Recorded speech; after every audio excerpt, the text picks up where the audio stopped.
C'est sous le volcan ou au-dessous du volcan, puisqu'il y a eu 2 traductions françaises de Under the Volcano de Malcolm Lowry.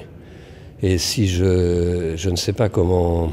D'abord, je crois que tout lecteur de Malcolm Lowry a été bouleversé par la lecture de ce roman. Enfin, qu'il y a un avant et un après la lecture de Lowry dans la vie d'un lecteur. Et alors, je ne sais pas... C'est un tel combat, ce sont des années, le manuscrit brûle, il ne parvient pas à l'écrire, il disparaît, il le réécrit, c'est une œuvre, à la fois c'est une œuvre géniale et c'est une définition, toutes les grandes œuvres littéraires sont une définition de ce qu'est la littérature. C'est une histoire de toute une vie de lecteur, ce livre, puisqu'on le traduit, on le retraduit. Et que c'est infini. Enfin, de toute façon, la définition d'un grand livre, c'est quand il résiste à la lecture.